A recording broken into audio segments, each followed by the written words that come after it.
Hello friends, সবাই কেমন আছো? আশা করছি সবাই ভালো আছো। তো তোমাদের জন্য নিয়ে চলে এলাম একটা ছোট্ট মিনি ব্লগ।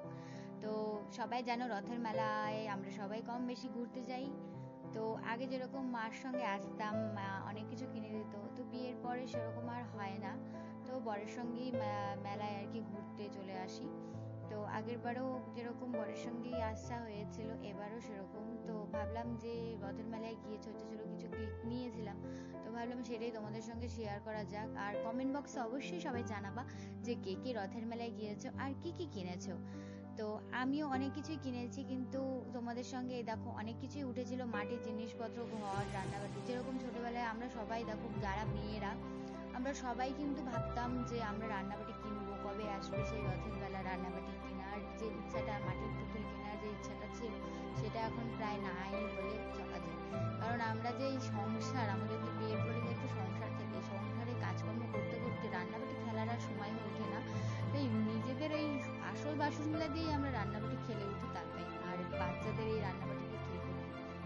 তো যাই হোক, মেলায় গিয়ে প্রায় ভালোই মজা টজা করলাম। কিছু কিছু জিনিস, যেমন ফুচকা খেয়েছি, আমি তো ফুচকা থেকে থাকতে পারি না। ফুচকা খেয়েছি, ঘুগনি চাট খেয়েছি, আলু কাবলি তো আমার ফেভারিট, ওটা খেয়েছি।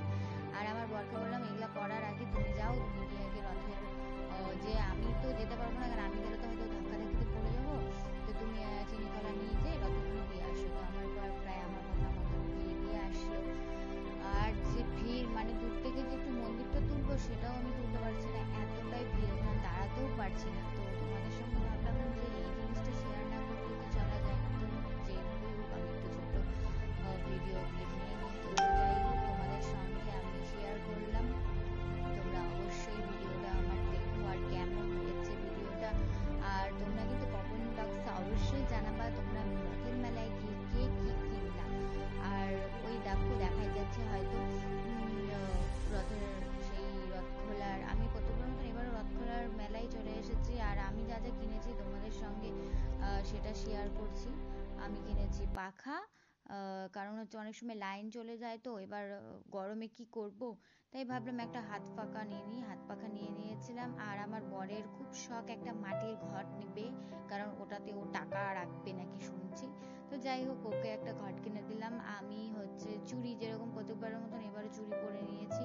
সবাই বলছিল যে শ্রাবণ মাস পরেনি, কিন্তু আমি মেলায় আসলে আমার খুব ভালো লাগে চুড়িটা পরতে। ওরা যেভাবে সেট করে পরিয়ে দেয় না, বাড়িতে আসলে আমরা ওইভাবে পরতে পারি না। আর শ্রাবণ মাসে যখন যেটা হবে, তখন একটা করে পরে নিলেও হবে।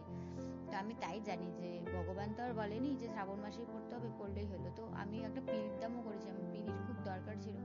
বাপরে, পিঁড়ির খুবই দাম বলছে, একটা ছোট্ট পিঁড়ির দামই 200 টাকা। তো যাই হোক, সব মিলে আমার যেগুলো মনে হয়েছে আমি কেনাকাটি করেছি। তো তোমরা কে কি কেনাকাটি করেছো আমাকে একটু বলে দিও। আর ওখানে দেখতেই পারছো বাদামের দোকান, বাদাম, ছোলা ভাজা, পাঁপড় ভাজা, এগুলো সবাই রথের মেলায় খায়। আর যাওয়ার সময় আমি জিলাপি নিয়ে বাড়িতে এসেছিলাম। জিলাপি না, পাঁপড় না খেলে তো আর হয় না রথের মেলায়। তো আমরা এটাই জানি। আর লটকা, যদিও আমি টক অতটা পছন্দ করি না, তো তার জন্য লটকা কেনা হয়নি। আর ফাইনালি এখানে চলে